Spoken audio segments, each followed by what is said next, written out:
చంద్రశేఖరరావు గారు ప్రధాన ప్రతిపక్ష నాయకుడుగా, పక్క రాష్ట్రంలో కూడా ప్రధాన ప్రతిపక్ష నాయకుడు ప్రజల దగ్గర తిరుగుతున్నాడు. మా షర్మిల గారు గతంలో వర్షాలు వస్తే పక్క రాష్ట్రంలో ప్రజల దగ్గరికి వెళ్ళింది.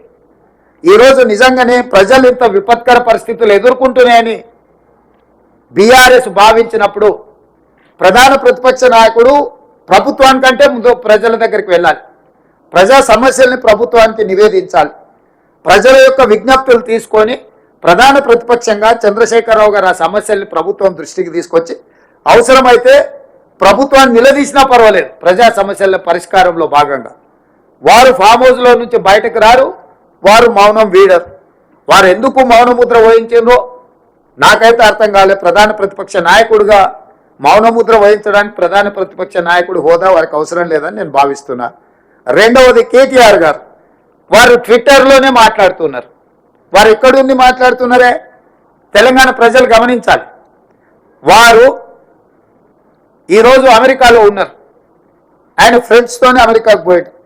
నో ప్రాబ్లం, నీకు ఫ్రెండ్స్ ఉన్నారు, పార్టీలు చేసుకోవాలా, నీకు నీ పర్సనల్ లైఫ్ని సాక్రిఫైస్ చేయమని మేము వివరం అడగడంలే. If you want to enjoy you can enjoy.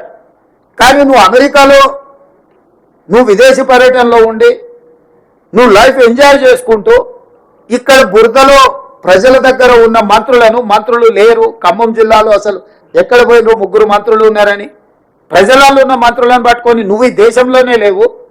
Khammam జిల్లాలో ప్రజల మధ్యలో ఉండి బట్టి విక్రమార్క గారు, తుమ్మల నాగేశ్వరరావు గారు, పొంగులేటి శ్రీనివాసరెడ్డి గారు 2 రోజుల నుంచి ఇక్కడ సమన్వయం చేసుకొని కష్టపడుతుంటే మంత్రులే లేరు. ఏ రకంగా మీరు కేటీఆర్ గారు మీరు ఏం మాట్లాడుతున్నారో మీకేమన్నా అంటే మీరు హోస్ట్లో ఉండి మాట్లాడుతున్నారా, హోస్ట్లో లేక మాట్లాడుతున్నారా, సమాచారం ఉండి మాట్లాడుతున్నారా, సమాచారం లేకుండా మాట్లాడుతున్నారా నాకైతే తెలియదు. కానీ మీకు తగదు. మీరు అమెరికాలో వండుకుంటూ మీ పర్సనల్ లైఫ్ని మీరు ఎంజాయ్ చేస్తూ ఇక్కడ ప్రజల కష్టాలండి వరదల వల్ల బురదలో కూరుకుపోయిన ప్రజలకు అండగా నిలబడ్డ మంత్రులను బద్నాం చేయాలన్న నీ ఆలోచన నీకు ఎలాంటి ప్రయోజనం చేకూర్చదు. కాబట్టి ఇట్లాంటి చిల్లర ప్రయత్నాలు ప్రతిపక్షం మానాలి. ప్రతిపక్షం బాధ్యతాయుతంగా వ్యవహరించాలి, ప్రభుత్వానికి సూచనలు ఇవ్వాలి, సలహాలు ఇవ్వాలి, కలిసి పనిచేయాలి. విపత్కర సందర్భంలో రాజకీయాలను పక్కన పెట్టి మనందరం కలిసికట్టుగా పనిచేస్తే ప్రజలకు కొంత ఉపయోగం అవుతుంది. ఈరోజు కేంద్ర ప్రభుత్వం దగ్గర మనం నిధులు రాబట్టుకోవాలంటే పాలకపక్షం ప్రతిపక్షం అందరూ ప్రజాప్రతినిధులం కేంద్ర ప్రభుత్వానికి విజ్ఞప్తి చేయడమే కాకుండా అవసరమైతే ఒత్తిడి చేసి నిధులు తెచ్చుకుంటే అది తెలంగాణ రాష్ట్రానికి ఉపయోగపడుతుంది. మీరు ఈ విపత్తును జాతీయ విపత్తుగా ప్రకటించమని చెప్పరు. కేంద్ర ప్రభుత్వం నుంచి మనకి ఏం నిధులు కావాలని కేంద్ర ప్రభుత్వాన్ని అడగరు.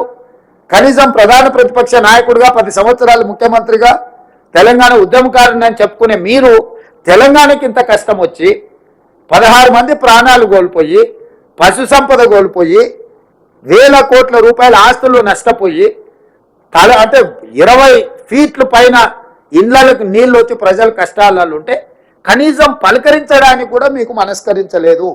అయ్యో పాపం అని సానుభూతి కూడా మీరు చూపించలేదు.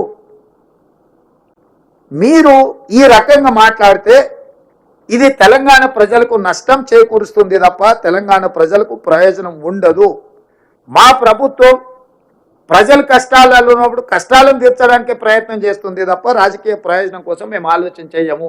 ఈరోజు నా ప్రయత్నం అంతా ప్రజలకు అండగా నిలబడాలని.